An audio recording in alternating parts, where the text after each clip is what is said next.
Bidadari Bumi yang kedua ini semuanya ada 9 kisah. Saya tentu tidak akan keburu untuk menceritakan semuanya, karena waktu kita terbatas sampai dengan jam 3, setengah 4 deh kalau gitu.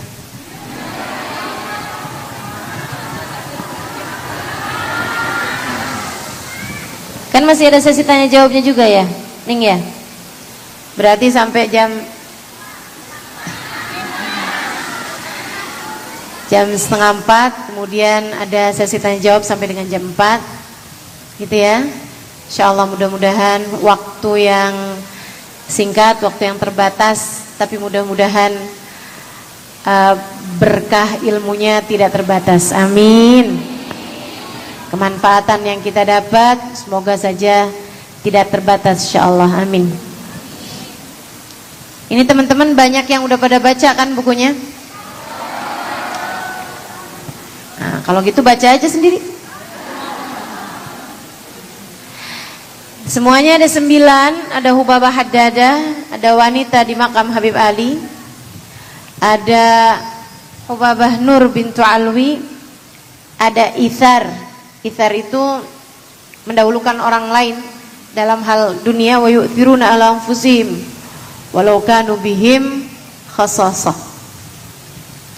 Ithar. Kemudian ada Najibah, ada tukang jahit, ada Hubabah Zahra, ada teladan masa kini tak terduakan di hati suami, juga ada Hubabah Maryam.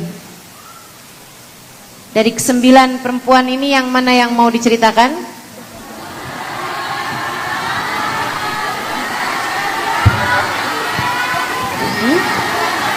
Oh, kan saya tadi bilang nih nggak bisa semuanya.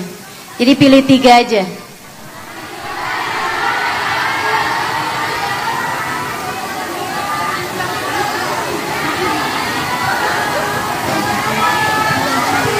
Nggak jelas nih kalau suaranya begini nih. Najibah, oke boleh Najibah. Hubabah Maryam, Hubabah Haddadah, oke baik. Bismillah. Hubabah Haddadah ya. Yang pertama dulu nih Hubabah Haddadah, kemudian kita akan cerita tentang Hubabah Maryam dan juga Najibah. Kalau Najibah ini masih muda nih, beberapa tahun yang lalu datang ke Jakarta dan sampai sekarang masih berdakwah di sana, di Inggris, di Liverpool tepatnya. Sisanya Hubabah Maryam insyaallah. Padahal Hubabah Zahra ini seru nih, Hubabah Zahra. Hubabah Haddadah teman-teman. Hubabah Haddadah. Dari Hubabah Haddadah tuh saya bisa ngerti bahwa hidup kita ini kayak rangkaian puzzle. Pernah main itu enggak? Puzzle. Tahu ya? Ini orang kota semua nih kayaknya nih. Saya waktu masih muda, saya nggak kenal puzzle karena saya orang kampung.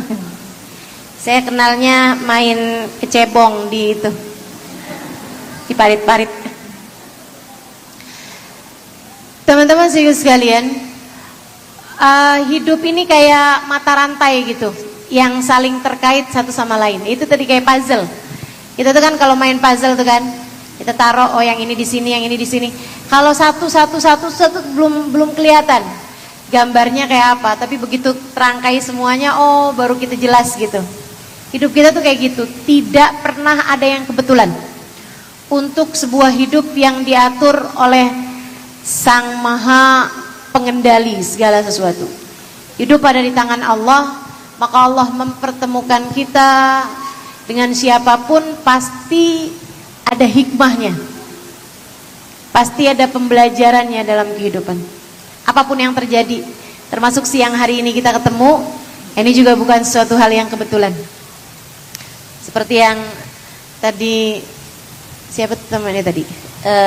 Yang berengganing Sheila tadi? Neng Ima. Oh iya. Neng Ima tadi bilang ya, ini pertemuan siang hari ini sebenarnya saya asalnya ada acara di Jombang. Udah diatur semuanya, kayak kurang seminggu yang lalu mungkin. Baru kita dapat kabar kalau ada miskomunikasi lah terhadap yang ngatur acara di Jombang, sehingga acaranya kami yang mengcancelnya. Akhirnya saya bilang ya udahlah, satu acara aja hari itu, atau kita masih lagi mikir mau kemana nih. Tapi terus Ning Ima bilang udah di sini aja Ustazah sekalian. Lirboyo ini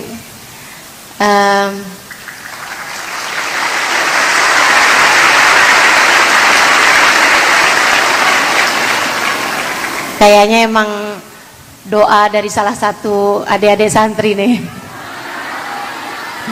Insya Allah.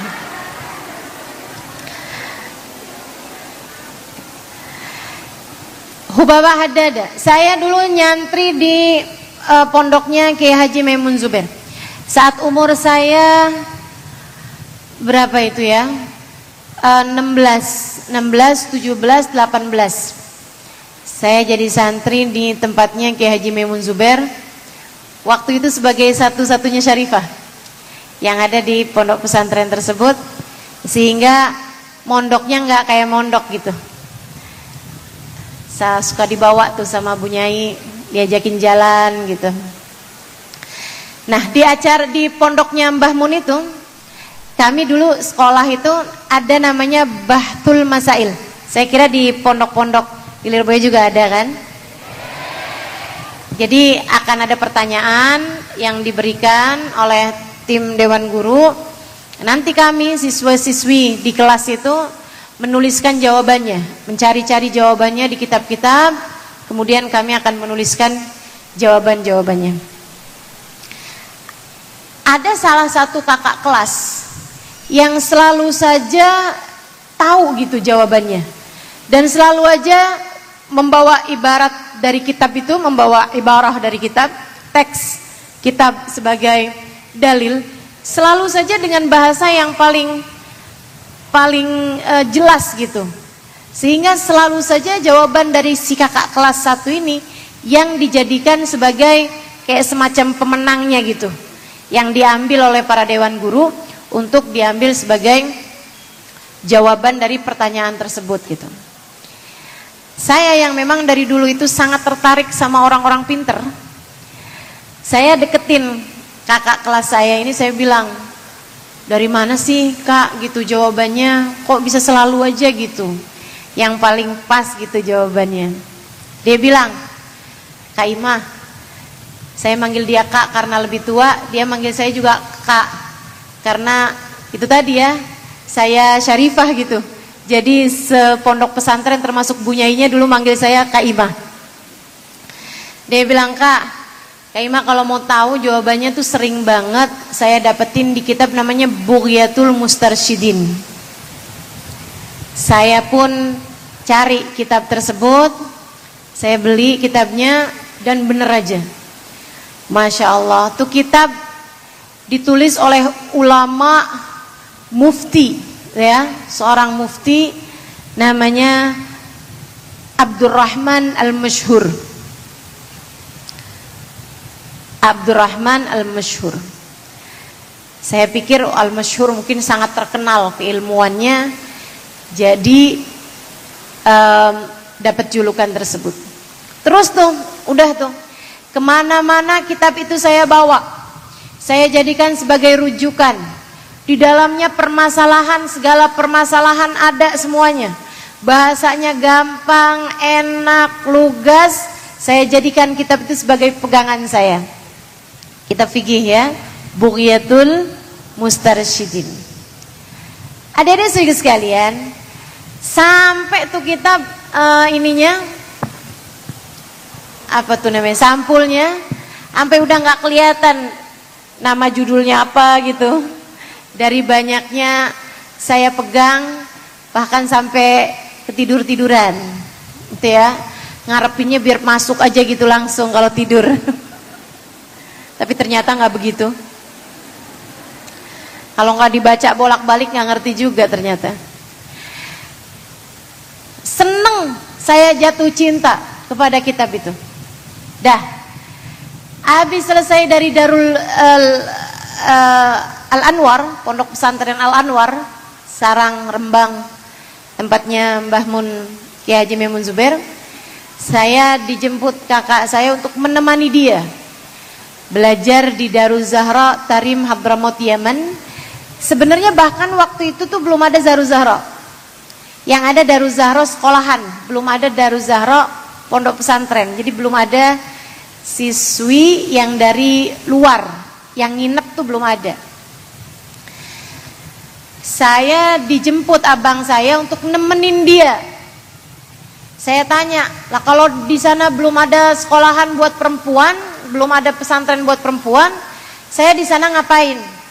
Dia bilang, ya kamu bisa masakin saya, kamu bisa cuciin baju saya, kamu bisa bersih-bersihin rumah saya. Jadi itu kayak lebih mirip ART lah. Jadi saya berangkat ke Hadramaut tuh lebih mirip TKW sebenarnya. TKW-nya abang saya. Tapi ada satu kata-katanya dia tuh yang bikin saya jadi terharu gitu. Terharu sama dia. Dia bilang kayak gini, ayo dong Im, temenin saya. Kamu kan tahu saya ini kan sesak nafas. Saya di Indonesia aja sering sesak nafas. Saya takut kalau saya pergi ke luar negeri gitu, di sana tuh katanya debunya banyak banget. Saya takut kalau di sana saya mati sendirian. Saya takut saya mati di Hadramaut dan saya mati sendirian, saya nggak mau mati sendirian. Kesian saya sama dia. Sama yang keduanya, saya kepengen ke luar negeri. Suatu hal yang ini banget ya. Saya bilang, terus nanti gimana belajarnya? Saya memang suka belajar, saya senang belajar. Saya waktu itu aja udah mondok 8 tahun, 5 tahun di Darul Lughah wa Da'wah. Ada setengah tahun saya belajar tauhid di At-Tauhidiyah dan 3 tahunnya di Al-Anwar, Sarang Rembang. Saya suka belajar. Jadi saya bilang, nanti saya belajarnya gimana? Dia bilang, nanti deh tiap kali saya belajar dari para guru-guru di sana, saya rekamin. Nanti kamu tinggal dengerin aja di rumah. Sebagai bayaran kamu masak, nyuci, bersih-bersih. Saya pikir ada bismillah. Berangkatlah saya ke sana. 1,5 tahun dari itu saya lagi betah-betahnya. Karena saya ketemu sama Hubaba Ummu Salim, saya ketemu sama para hubaba-hubaba, saya ketemu sama syuyukh, guru-guru yang luar biasa. Saya dengerin kajian mereka, karena kan kalau yang perempuan hanya didengarkan oleh yang perempuan. Sementara kalau laki-laki, itu kan laki perempuan bisa dengerin. Terutamanya lebih daripada semuanya, saya sangat jatuh cinta, ta'alluq kepada guru kami, Sayyidil Habib Umar bin Hafid. Dalam artian kayaknya saya nggak apa-apa deh nukerin apapun, yang penting saya bisa lama mendapatkan pelajaran-pelajaran dari beliau gitu. Yang alhamdulillah di tahun-tahun pertama saya di sana, karena memang belum ada sarana prasarananya. Kalau sore tuh saya jalan dari rumah saya sekitar setengah kilo untuk duduk di samping Darul Mustafa. Saya duduk di pelatarannya Darul Mustafa, pondok pesantren laki-laki ya, untuk bisa mendengarkan kajian dari Al Habib Umar bin Hafiz.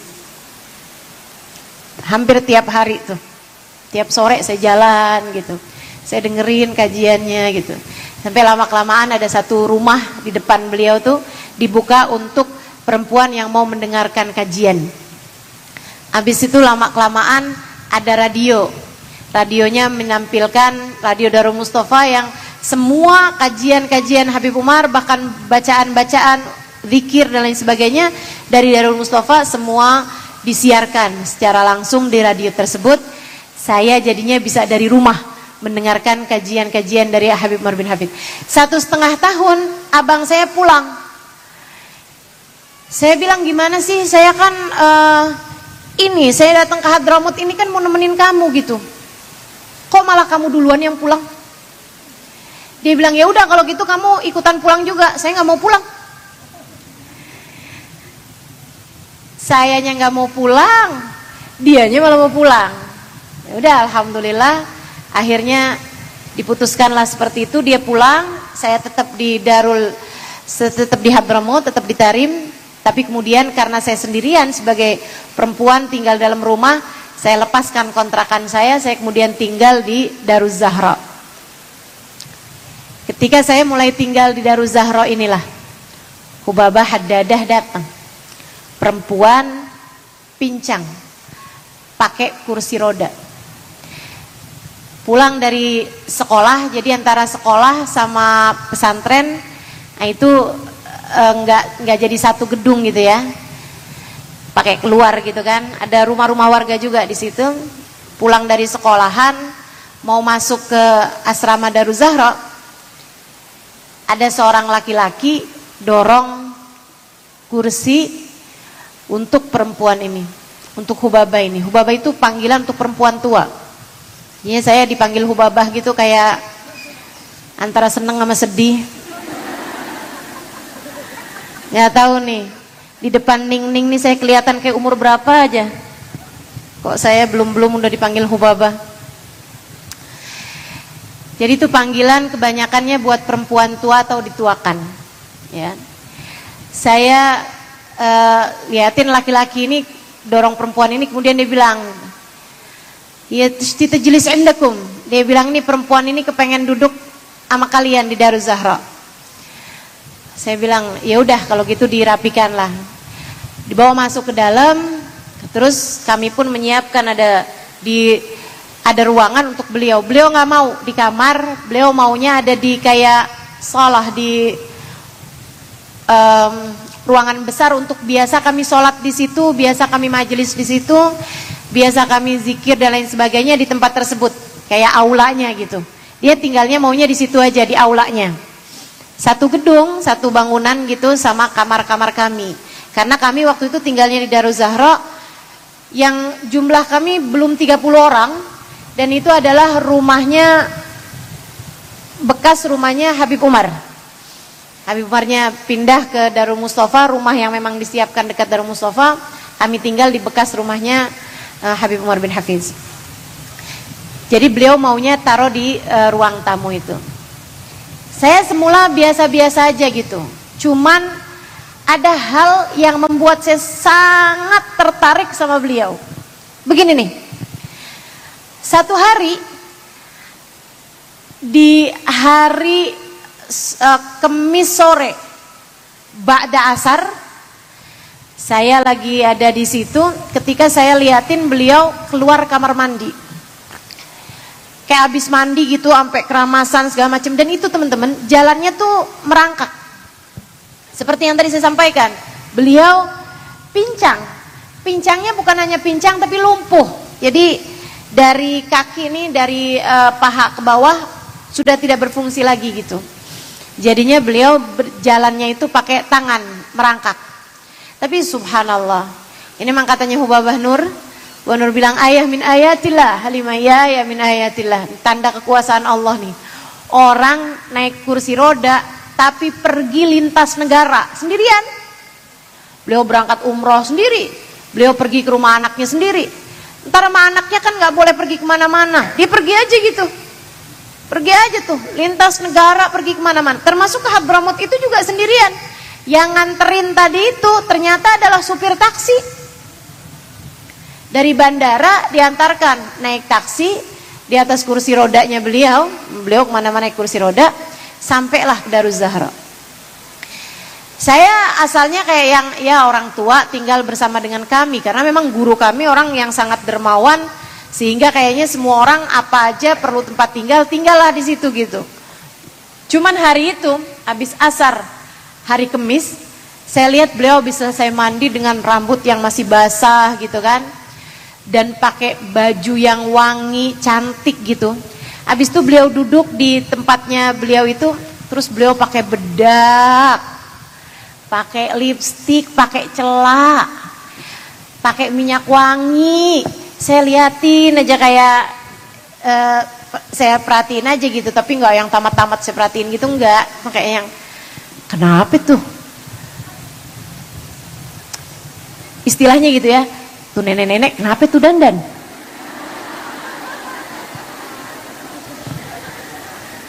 Asar hari Jumat gitu kan.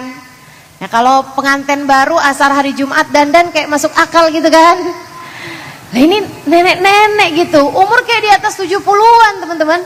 Ini tuh bener-bener dia pakai bedaknya, dia pakai lipstiknya gitu, dia pakai celaknya gitu, terus wangi-wangi, disisirin rambutnya gitu. Saya perhatiin aja tuh dia kayak nggak peduli gitu sama siapapun, orang-orang tuh nggak peduli gitu. Udah sampai habis itu dia udah pakai baju cantik wangi gitu. Saya tanyain gitu kan, oh mau ada tamunya kali gitu. Ternyata nggak ada apa-apa.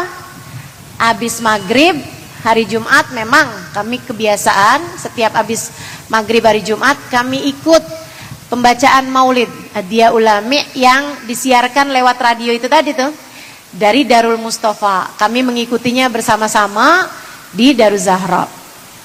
Baca tuh maulid. Dia tuh baca dari awal mulai baca maulid, senyumnya enggak hilang.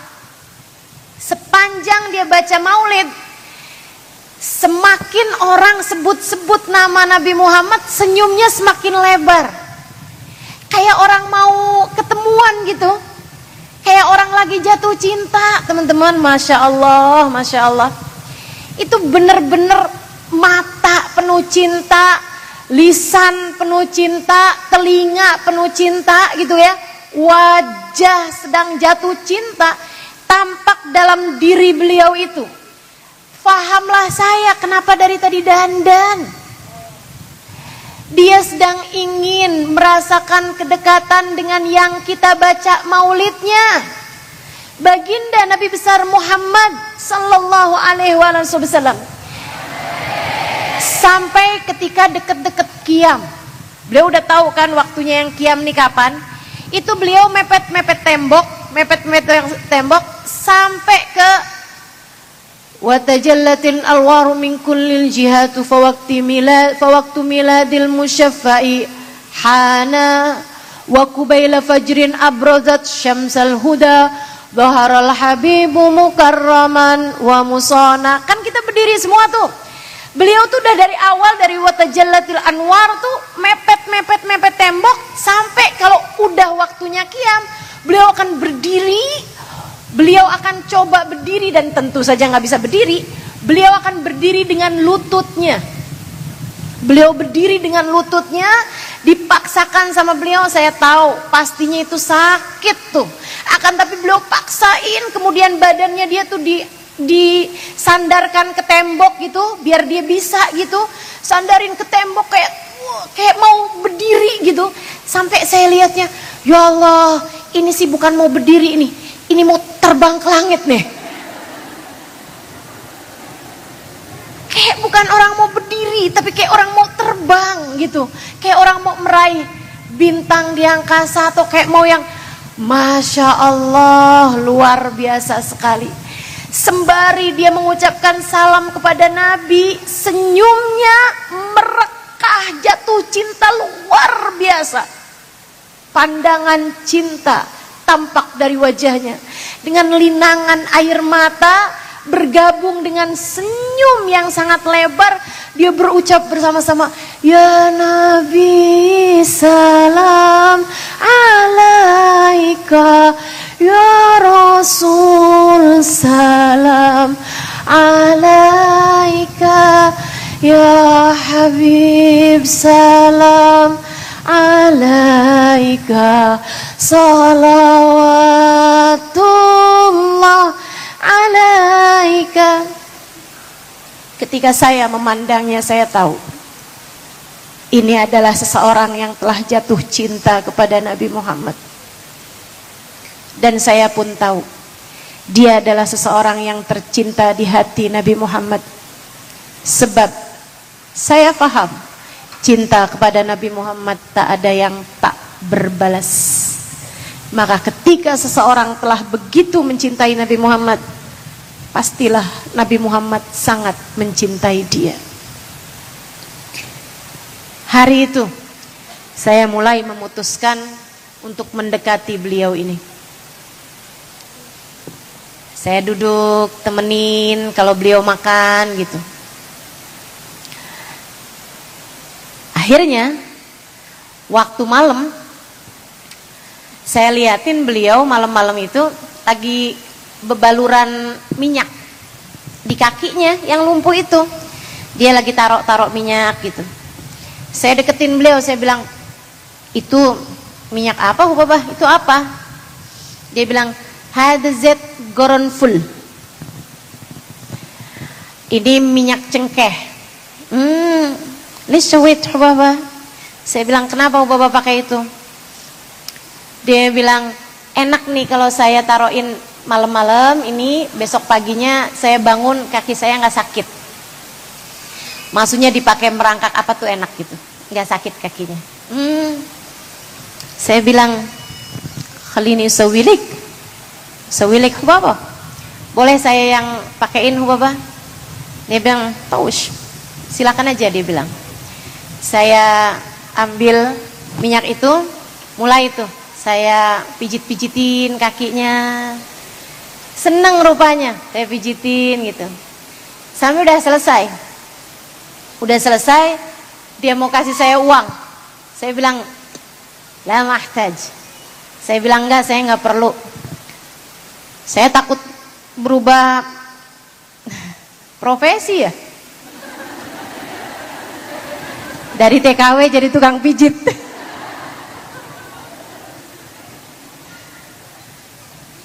Semasa ada abang saya jadi TKW, abang saya pulang, saya jadi tukang pijit. Jadi saya bilang, "La mahtaj." Oh, dia akhirnya doa-doain saya. Saya aminkan. Sampai satu hari dia ceritain pada saya, udah habis selesai saya pijit-pijit gitu kan. Terus dia bilang gini, "Halimah, kemarin tuh waktu yang pertama kali kamu pijitin saya tuh, malamnya saya tidur nyenyak banget. Besok-besoknya juga begitu, makasih banyak ya nak." Dia bilang, "Kamu tapi nggak saya kasih uang, nggak mau. Saya doain aja. Mudah-mudahan kamu dapat keberkahan dari abah saya, dari kakek saya." Dia bilang itu. Mudah-mudahan kamu dapat keberkahan dari pendahulu-pendahulu saya. Terus beliau bilang, abah saya Halimah Habib Abdurrahman Al-Masyhur. Langsung tajam telinga saya. "Tunggu Babah, Mufti Abdurrahman Al-Masyhur Mufti?" "Aywa." Dibilang, "Iya, kamu tahu Katib Bughyatul Mustarsyidin, yang nulis kitab Bughyatul Mustarsyidin?" Dia bilang, "Inti qara'til kitab haqqa abuya." Dia bilang, "Oh, kamu baca kitabnya bapak saya." "La walidak." Saya bilang, "Itu bapak kamu beneran bapak kamu gitu?" Maksudnya bukan yang paman atau siapa atau guru gitu kan. Kadang kan suka dibahasain ayah juga kan gitu. Dia bilang, "La walidi ana Haddada binti Abdurrahman Al-Masyhur." Saya bilang, "Ya Allah, ya Allah." Saya bilang, "Hubabah, doain saya biar saya dapat keberkahan dari ayahanda Hubabah. Kitabnya menemani saya di saat saya belajar beberapa tahun silam." Dia bilang, "Masya Allah Alis." Sejak itu udah tambah lagi dah saya. Tambah lagi saya ingin mencari keberkahan dari perempuan agung ini. Perempuan yang mempelajari Islam dari seorang mufti. dari seorang ulama kaliber, dari seorang penulis kitab, dari seseorang yang kabarnya dulu Habib Abdurrahman Masyhur itu sepanjang hidupnya selalu melaksanakan sholat ba'diyah isya. Lebih dari 40 tahun hidupnya selalu melaksanakan sholat ba'diyah isya. Rakaat pertama baca alif lam mim sajdah, rakaat kedua baca tabarakal muluk, nggak pernah tinggal. Walaupun beliau sedang sakit, hingga nyaris 50 tahun hidupnya beliau istiqomah mengerjakan itu. Seseorang yang selama lebih dari 40 tahun menjadi imam, sekaligus beliau yang adzan dan iqamat di Masjid Asghaf, Al-Habib Abdurrahman Al-Masyhur. Saudara sekalian saya muliakan, satu hari saya ketika ada hubabah itu, hubabah Haddadah, saya benar-benar menjadikan semua waktu saya selain yang saya belajar, saya mengajar, saya tidur misalnya gitu. Sisanya yang lain saya lihatin juga hubabah Haddadah. Kalau hubabah Haddadah lagi kayak nggak apa-apa ditemenin gitu, saya akan temenin. Saya akan khidmah apa aja yang bisa saya lakukan. Dan beliau asal ngeliat saya gitu, ya Halimah, ya Halimah. Insyaallah. Kayaknya seneng gitu ya, karena tukang pijitnya datang. Satu hari Hubabah Nur, guru kami bilang, Halimah isawait ala Hubabah Haddadah. Dia bilang, Halimah kamu ngapain sama Hubabah Haddadah?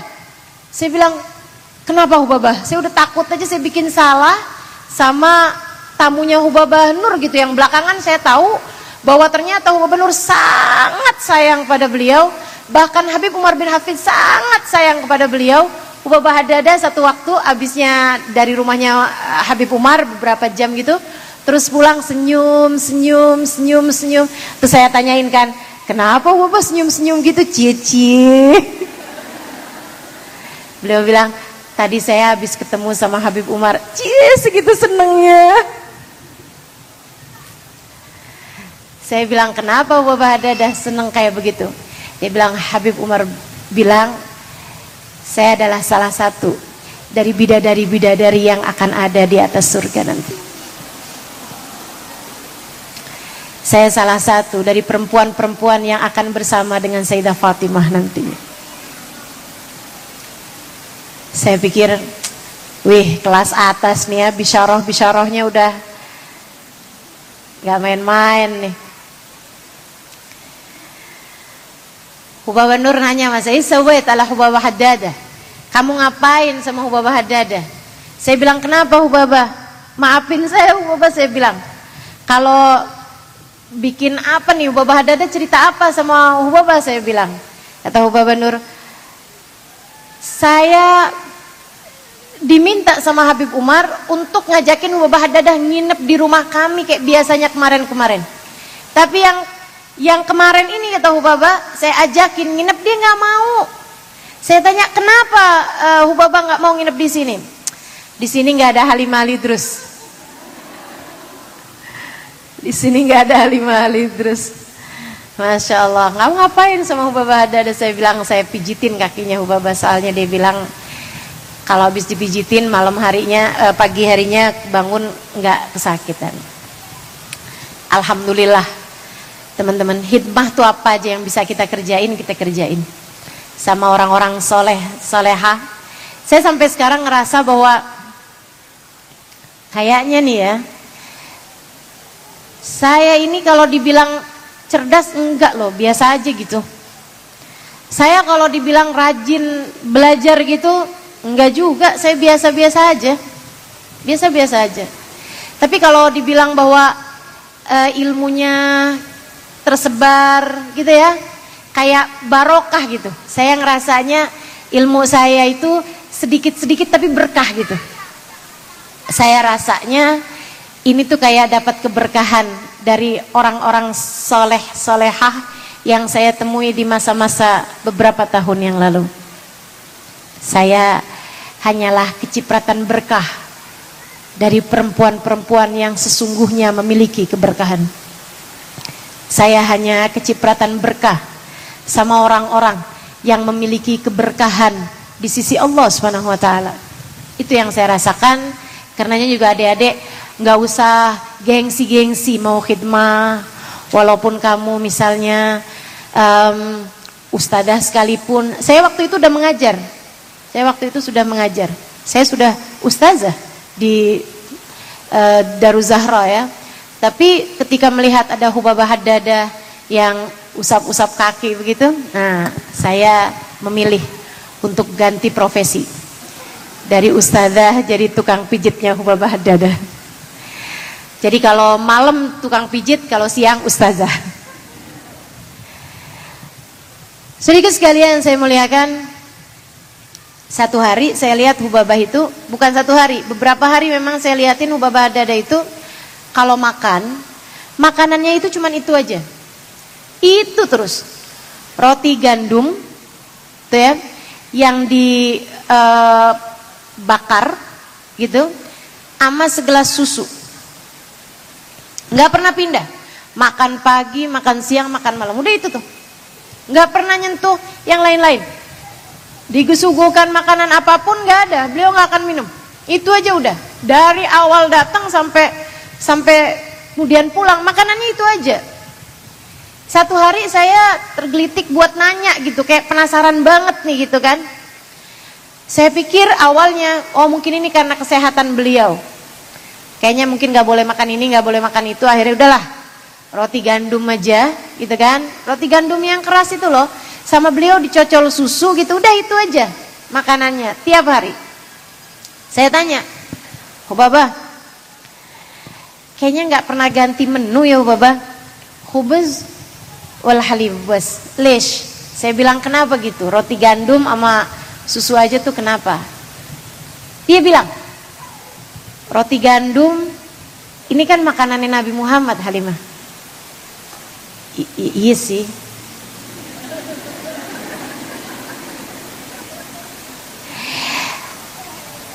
Tapi kan gado-gado enak ya. Tapi kan bakso enak. Tapi kan ikan dan lain sebagainya enak gitu. Dia bilang ini kan makanannya Nabi Muhammad, Halimah, roti gandum. Susu, bukankah Nabi Muhammad makanan atau minuman paling beliau sukai adalah susu? Jadi Hubabah makan ini cuma karena itu. Iya. Ini makanannya Nabi, ini minumannya Nabi. Jadi saya kalau makan ini, saya bayangin Nabi makannya. Saya minum ini, saya juga setiap kali meminumnya jadi ingat Nabi Muhammad, bayang-bayangin Nabi Muhammad minum susu. Dalam semangkok susu, diriku dan dirimu bertemu. Dalam sepotong roti gandum yang terlihat keras itu, Hubabah Haddadah dengan Nabi Muhammad sallallahu alaihi wasallam. Hati dan seleranya bersatu. Masya Allah, pecinta tuh yang sampai seleranya itu hilang, ikut sama seleranya yang dicinta. Ini sih saya hal-hal yang seperti ini masih baru cuman bisa ngomongnya aja teman-teman. Saya kalau masih ditanya gitu kan, Ustazah makanan favoritnya apa? Kayaknya kalau saya inget-ingetin tetap aja tuh. Ya Allah, yang mana ya yang sama? Sayur asam. Gak ada riwayatnya tuh Nabi makan.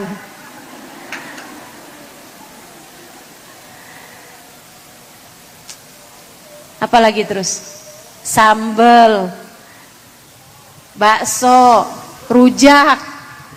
Kayak gak pernah ada riwayatnya, bahasa Arabnya aja gak ada itu ya. Rojak.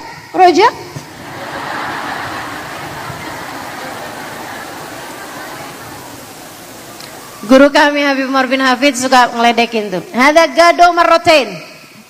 Gado-gado maksudnya. Gado 2 kali, gado double.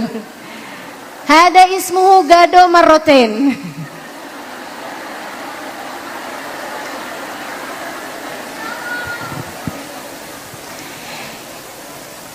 Masya Allah, pecinta sejati, seleranya ikut sama selera yang dicinta. Sampai pas habis, beliau satu hari, besoknya tuh beliau mau berangkat pergi, habis berbulan tinggal bersama dengan kami. Itu dia, tiap malam tuh saya pijitin beliau gitu kan. Dan saya aja sendirian gitu. Ubaba kayaknya juga agak pilih-pilih orang gitu. Jadi tiap malam tuh saya pijitin beliau berbulan-bulan. Sampai satu hari beliau bilang, "Hada akhir yom, hada akhir laylah, ana ma'akin." Ini adalah hari terakhir saya bersama dengan kalian. Besok pagi nih saya sudah akan pergi ke tempat yang lain. Saya bilang, "Waduh Ubaba, berarti ini saya pijitin Ubaba untuk tari yang terakhir ya?" Beliau bilang, "Ya, begitulah." Saya pijitin beliau sampai terakhir tuh beliau tetap juga tuh. Dia bilang, "Halimah, ini buat kamu." Dia ngasih saya uang. Saya bilang, "Ubaba, boleh ganti aja enggak?" Dia bilang, "Ganti apa?" "Ganti doa aja." "Apa ganti doanya?" "Biar saya bisa barengan sama Hubabah dan Abah Hubabah nanti di akhirat." Leo terus doa-doain Fatihah.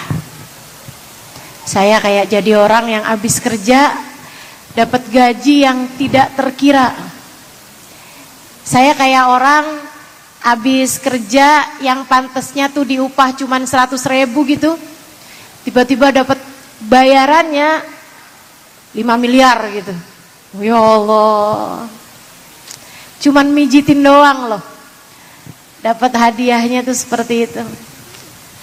Makanya memang luar biasa orang-orang mulia di sisi Allah Subhanahu wa taala, teman-teman. Ini adalah Hubabah Haddadah radhiyallahu taala anha wardaha. Beliau sudah meninggal dunia. Kita bacakan suratul Fatihah.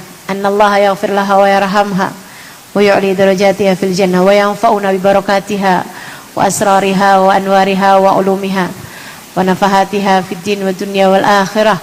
Thumma ila arwahi abaiha wa ummahatiha wajdadiha wa jaddatiha annallaha yaghfir lahum wa yarhamuhum wa ya'li darajatihim fil jannah wa yanfa'una barakatihim wa asrarihim wa anwarihim wa ulumihim wa nafahatihim fid din wa dunya wal akhirah. Al-Fatihah.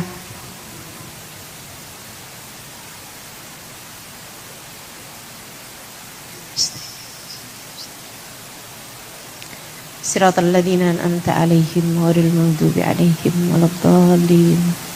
Amin.